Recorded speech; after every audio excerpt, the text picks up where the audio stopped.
네, 여러분들 안녕하세요. 오늘도 평균장입니다. 네, 일단은 지금 현재 장에 대해서 좀 평가를 하고 그 다음에 이번 주에 이슈가 뭐가 있는지 말씀을 드릴 거고, 그 다음에 뭐 여러 가지 말씀을 드릴 텐데 천천히 시작해 보도록 할게요.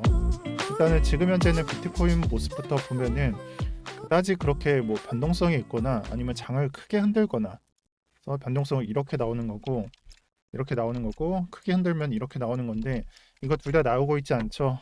그래서 뭐 변동성이 없는 장에 해당한다라는 걸 말씀을 드리고 싶고, 이 외에는 잡코인 장에서는 넷플릭스 찌라시로 오르는 경우랑 엽전주로 묶여서 오르는 경우, 그리고 잡코인 쪽에서 그와 연관돼서 오르는 경우들, 이런 것들이 오르고 있습니다. 또한 너무나 쓰레기인 차트에서 단순히 뭐 설거지를 하는 등, 아니면은 이제 바닥권을 밟고 뭐 반등이 나오는 등 이렇게 설거지를 하는 모습도 볼 수가 있고요.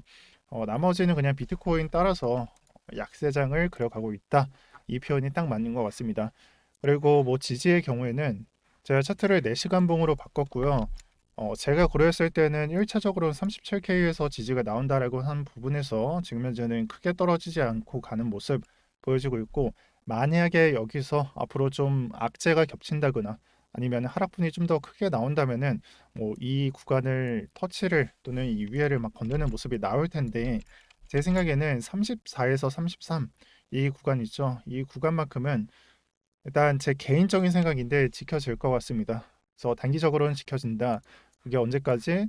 제가 봤을 때는 이 구간이 뚫리는, 최종적으로 봤었던 이 구간까지는 이 바닥, 단기 바닥이라고 표현해야 될지 모르겠는데 이 바닥은 지켜내면서 장이 그려질 것이다 라고 말씀을 드리겠습니다.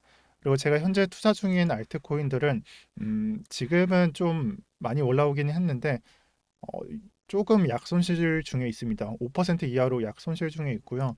그리고 여러분들께서 좀 알트코인들의 모습도 좀 보셔야 되는 게, 지금 보고 계시는 것은 비트코인과 이더리움을 제외한 크립토 토탈 마켓 캡입니다.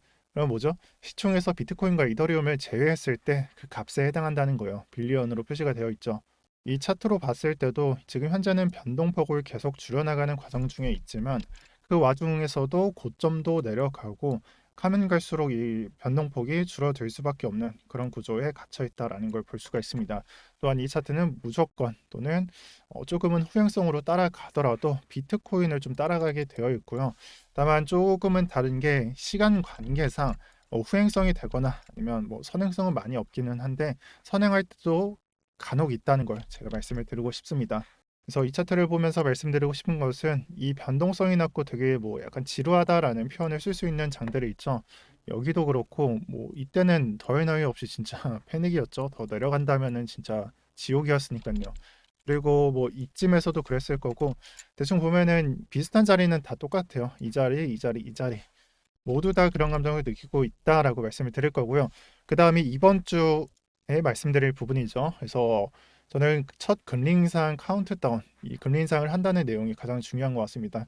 그리고 뭐 세 번째는 덜 중요하긴 하지만, 투자자들의 마음 상태는 지금 현재가 바닥인가? 이런 상태에 있다라고 합니다. 이 부분은 다루지 않을 것 같고요. 그래서 이번 주 인베스팅 들어가서 경제 캘린더, 네, 네, 경제 캘린더 보시면은 이걸 보실 때 이번 주 클릭을 하시고요. 제가 17일을 보라고 했죠. 14, 15, 16, 그리고 17일 새벽 3시. 네, 이거 4개요. 3시부터 성명서 금리 결정 기자회견, 뭐 경제 전망도 포함해서 별표 3개가 나와 있는 이 3개가 가장 중요합니다. 그래서 제가 여러분들한테 말씀드린 부분은 FOMC 이후의 장이 중요하다라고 말씀을 드렸고, 이 부분에 있어서 금리 인상은 예정되어 있고 확률이 낮은 그 양적 긴축이 아마 변수가 될 것입니다. 저는 아마 없을 것으로 예상을 하는데요. 조금 조심해야 할 부분이 있겠죠. 또 금리 인상의 경우에는 2에서 5%를 보고 있고, 이 부분은 지금 당장 2에서 5%를 본다는 내용이 아니라 지금 보고 계신 거는 금리라고 보시면 되는데, 이 금리가 1980년대부터 고점을 높이지 않는 형태로 진행이 됩니다. 그래서 지금 보고 있는 금리 통계에서 이 부분을 넘긴다는 것은 말이 되지만 이 부분은 절대 안 될 것 같고요. 그리고 정말 좀 이 부분을 넘긴다는 것도 좀 희박하다라고 생각을 합니다. 그래서 좀 2에서 5% 정도를 보고 있고요. 옆에 보면은 2.5% 이렇게 되고 5% 이렇게 되죠. 제 생각이긴 한데 여기 있죠. 이 2018, 2017 이 구간이요. 이 구간과 비슷하거나 아니면 좀 더 낮게 형성이 될 것 같습니다. 그거를 높일 때는 제가 1단계씩 올린다라고 말씀드린 부분은 이 부분을 보시면 돼요. 이게 멀리서 봤을 때는 그냥 이렇게 그냥 쭉 가는 듯해 보였잖아요. 물론 2002때 2004년, 2006년 때는 그냥 이렇게 그냥 선으로서 갔었거든요. 하지만 지금 같은 형태에 따라서는 계단 형식으로 높일 수밖에 없다라고 한 부분을 여기서 봐주시고요. 그 부분에 있어서 0.14, 0.37, 0.25% 올랐죠. 이게 1단계 오르는 겁니다. 그래서 이런 형식으로 갈 것이다. 1단계만 오를 것이다라고 사람들은 평가를 하고 있고, 자, 따라서 이 부분이 사람들의 컨센서스에 해당하기 때문에 이와 똑같이 흘러간다면 악재가 악재 해소로 되고 호재로 바뀌면서 양전할 수 있는 상황도 생각해 볼 수가 있고요. 하지만 이에 따라서 0.25%가 0.75%로 2단계를 올리게 된다면 여러분들은 악재로 생각을 하셔야 됩니다. 그래서 어떻게 흘러갈지에 대해서는 모르겠으나 사람들의 거의 공통적인 대부분의 1단계만 올린다라고 보고 있어요. 자, 그리고 현재 증시 이런 재정적인 또는 정책적인 발표가 있을 때는 장이 예상 밖의 범위잖아요. 그러면 트레이더들은 관망을 하고 휴식을 합니다. 그래서 이것을 관망세라고 표현을 보통 하던데 이 부분에 있어서는 저도 나쁘지 않은 선택이라고 고려하고 있고요. 자, 그래서 발표에 따라서 아마 장세가 결정될 것 같은데 어, 자, 트레이더들도 그냥 관망을 한다라고 했어요. 그러면은 사람들은 이게 호재로, 그러니까 악재 해소로 작용이 돼도 상승이 안 나올 수도 있다라고 생각을 하는 것도 있고, 또 악재가 되더라도 이 하락이 안 나올 수도 있다라고 생각하는 1, 2, 3, 4 둘 다 부정할 수 있는 이런 확률이 펼쳐집니다. 그래서 제가 봤을 때는 그냥 가격만 평가를 하시는 게 좋을 것 같아요. 다만 이 가격에 있어서 정말 큰 악재요. 그러니까 악재를 생각했는데 진짜 악재가 됐어요. 그러면은 이게 진짜 이 저점을 쏟을 수도 있고 그렇기 때문에 좀 조심해야 되는 구역이고요. 그래서 제가 봤을 때 제가 이전에 말씀드렸던 그런 아이디어 있죠. 그러니까 여름쯤에는 이 바닥 구간이 뚫린다라는 아이디어 안에서 약간 전략을 취해 보도록 하겠습니다. 현재는 고점을 낮추는 형태로 차트가 진행이 되면서 여름쯤에 진짜 바닥을 찾고 우상향의 길에 접어드는 것. 이게 뭘 말하는 거냐면 여기서부터 네, 여기까지 여기서부터 이제 바닥을 찍고 우상향 하잖아요. 저점 안 다지죠. 그냥 우상향만 해요. 그리고 이 상승분이 200%, 300%가 나왔는데 이 정도는 바라지도 않고 정말 늦게 봤더라도 한 뭐 100%, 50%는 먹을 수 있는 네, 잠시만요. 다시 그어드릴게요. 여기서 받거나 아니면 여기서 받거나 이런 식으로 볼 수 있는 우상향이 진행된다라고 생각을 하고 있고 이건 제가 투자 상품의 패턴을 항상 참고하면서 여러분들한테 말씀드린 겁니다. 그래서 가장 정석적인 움직임은 빠지는 그런 움직임에서 비트코인의 17, 18년도의 차트를 보게 되면은 거품이 끼었다가 무너지고 그다음에 정상화되기까지는 오래 걸리는데 이런 식으로 차트가 진행이 된다라고 한 부분을 참고해 보시고 또한 이 부분은 비트코인뿐만 아니라 증시에서도 드러납니다. 자, 증시 차트를 봤을 때는 와, 증시가 이 정도로 무너진 적이 있어라고 생각이 될 만큼 엄청난 속도로 무너졌죠. 2000년도 어떤 일이 있었죠? 이게 버블닷컴이 2000년도의 차트인데 가루가 아니라 세로로 보도록 하겠습니다. 그래서 가격 범위를 보면은 지금으로선 말도 안 되는 마이너스 78%가 나왔고 또 그만큼의 상승분이 있었기 때문에 가능한 일이었습니다. 어찌 됐던 간에 이 미친 듯한 상승을 보여줬던 차트는 결국 고점을 생성한 다음 빠르게 소멸을 하는 것, 빠르게 하락으로 마무리하는 것이기에 이 거품이 터지는 시기에 차트를 참고해 보시는 게 좋은데 자, 그리고 이 차트에 있어서 저점을 밟은 다음에는 그 오른쪽으로 조금 더 올려보면은 이렇게 우상향을 하게 되는 이런 차트를 띄게 됩니다. 그래서 이후에 바닥을 찾고 우상향을 진행한다라는 패턴을 가져갈 수가 있게 되는 거고요. 자, 이 부분이 증시랑 비트코인이랑 같습니다. 그래서 저는 이 부분이 이 부분도 보시면은 다 같죠. 이거는 약간 좀 코로나 때문에 빠진 건데 거의 똑같다라고 볼 수가 있습니다. 예, 그래서 거품이 빠지는 차트를 제가 나타낸 것이고요. 이 예측값은 제가 봤을 때는 이번 고점과 저점 이후에 우상향하는 차트를 그려줬을 때 이런 패턴으로 갈 수도 있다라고 여러분들께서 참고를 해주시는 게 좋겠습니다. 이때 단기 우상향의 경우에는 이 부분을 참고해 주시면 되는데 고점 여기서 여기까지 높였던 고점 밑으로 형성이 되고, 다만 상승분에 대해서는 저점에서 체크를 했을 때는 조금 높게 책정이 될 수도 있다. 하지만 나스닥은 그보다는 조금 낮았다라고 말씀을 드리겠습니다. 자, 그리고 제가 가장 중요하다라고 말씀드리는 부분은 항상 넥스트입니다. 그래서 넥스트, 이 다음에 무슨 일이 펼쳐질까에 대해서 생각을 하셔야 되는데요. 비트코인이 이 차트 그대로 흘러간다면 사실상 그냥 여기서 매수를 하면 되겠죠.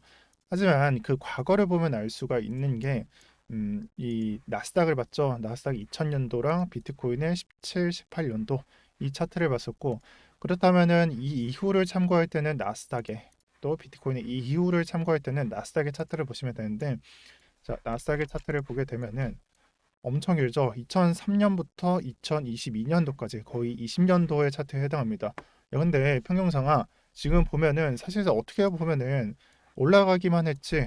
자, 여기서부터 올라가기만 했지. 너가 말한 이런 식으로 나오지는 않았지 않았냐. 그러니까 안 나오지 않았냐. 라고 말을 할 수가 있는데, 이거는 전제 조건이 깔리게 됩니다. 그래서 전제 조건은 저점을 절대 갱신을 안 하게 되는 것이고요. 뭐 이때는 갱신했다라고 생각을 할 수도 있는데, 큰 그림에서 보면은 저점 갱신을 단 한 번도 하지를 않죠. 지금이 좀 약간 좀 위험한 단계이기도 하고요. 어찌됐든 간에 이 차트를 진행하는 데 있어서는 저점 갱신을 절대 안 한다라고 여러분들 생각하시면 됩니다. 자, 그러면 우리는 나스닥의 2000년도, 그다음에 2022년도까지 흘러가는 20년도를 봤어요. 비트코인에 대해서 2017, 18년도에 버블이 한번 꼈었고요.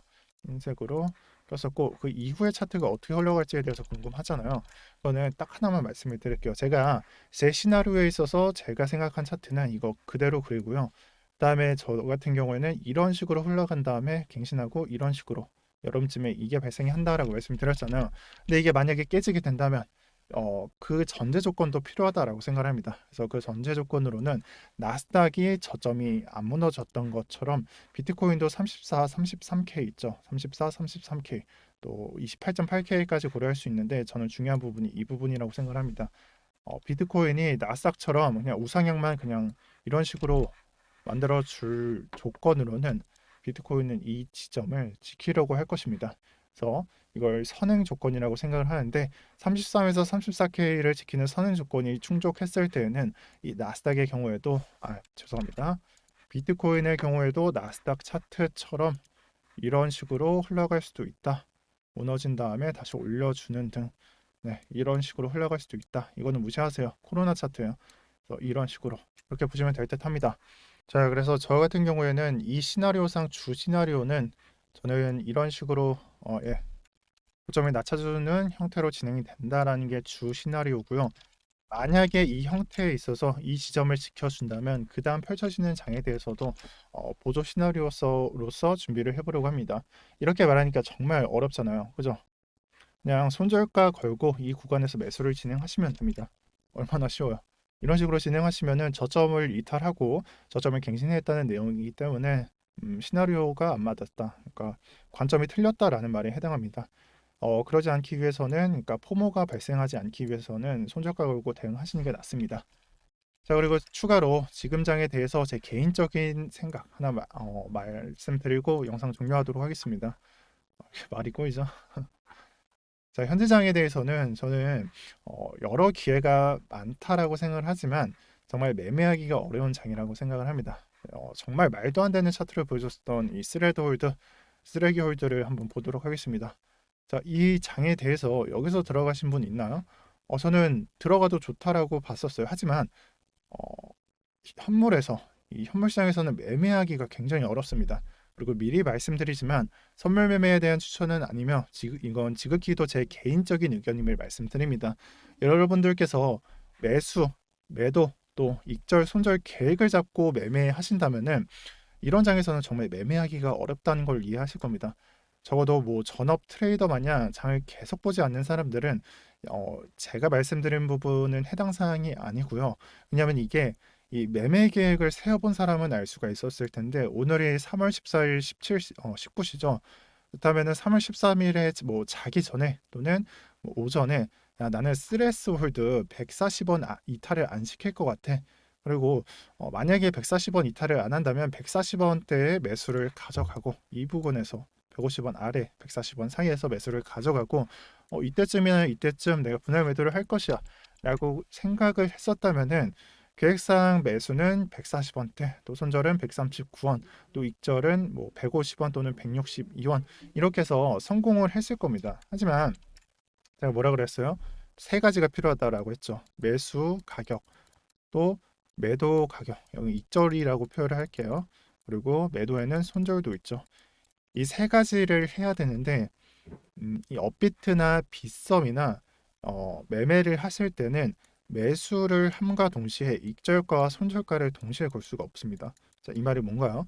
매수를 하고, 그러니까 뭐 시장가로 볼 듯 아니면 여기서 매수가 체결이 되든 그 이후에 넥스트 스텝이 익절과 손절을 걸 수가 있다. 이것도 뭐 또 동시에 못 걸죠.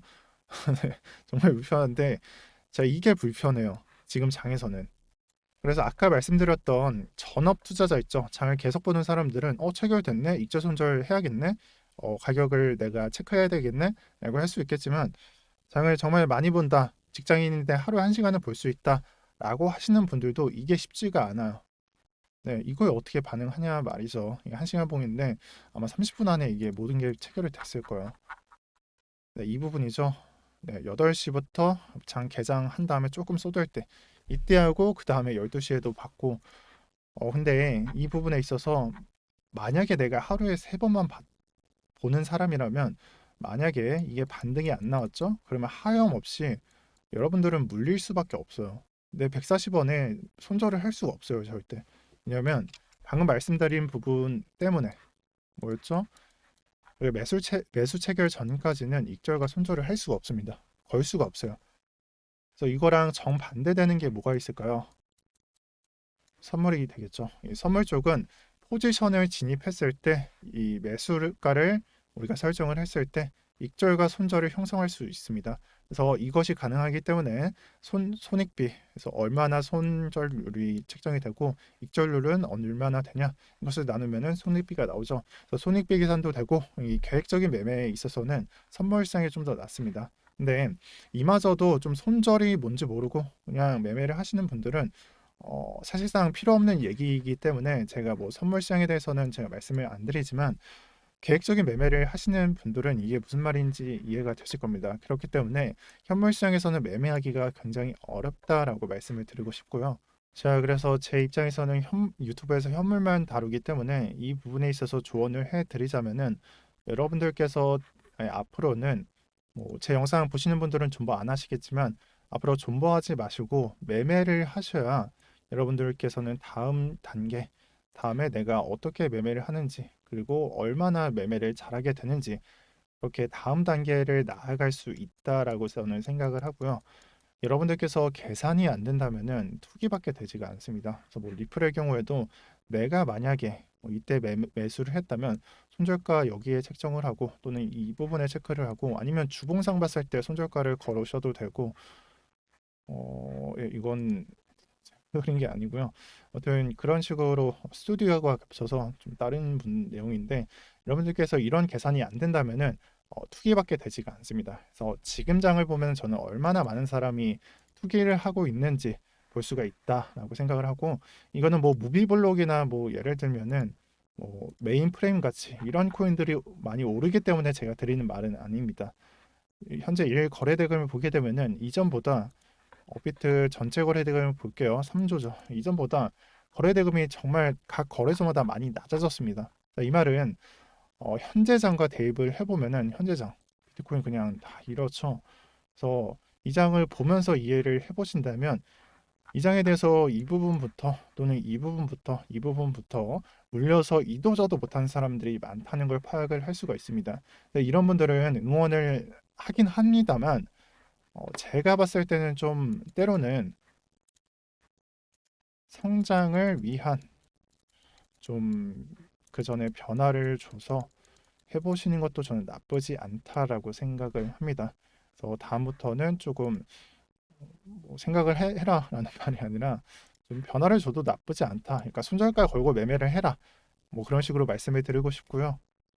저는 전업이기 때문에 이 부분에 대해서는 제가 느끼는 바는 없고, 단순히 좀 장에 대한 참여도가 좀 낮고 많이 참여할 수밖에 없는 상황이라면은 어쩔 수 없이 매매하기 좀 불편한 장은 맞습니다. 하지만 손절가로 대응을 한다든지 그 부분은 꼭 가져가 달라라고 말을 드리고 싶습니다. 네, 좀 말이 어려웠는데 이건 또 한 번 나중에 또 한 번 설명을 해 볼게요. 그래서 이 부분에 대해서 제가 제대로 다루지 못한 게 있어서 설명을 제대로 드리지 못했는데 다시 또 설명을 듣다 보면은 이해가 되실 겁니다. 네, 그래서 이것으로 영상을 마치도록 하겠습니다. 그래서 이번 주에 주의할 내용이 이 부분이에요. 이 금리 결정과 FOMC 기자회견 또 이 성명서 여기서 지난달 내용이 공개가 되겠죠. 이게 17일 03시 목요일만 주의해라 또는 수요일날 좀 밤을 새더라도 좀 주의를 해라. 이 부분을 주의를 해주시고 이것은 비트코인의 가격과 어느 부분을 체크해야 되는지가 연관이 되어 있습니다. 이렇게 정리를 드릴게요. 영상 마치도록 할 거고요. 오늘 고정 댓글에는 무료방이 아닌 무료 종목 상담을 진행하니까 지금 장에 대해서 이도 저도 못하시는 분들이나 아니면 변화가 필요하신 분들은 연락을 주셔서 눌러서 이름 연락처 적으신 다음 연락을 주시면 감사하겠습니다. 네, 이상 평경장이었습니다. 오늘 너무 잡설이 길어서 죄송합니다. 시청 감사드립니다. 좋은 한 주 되세요.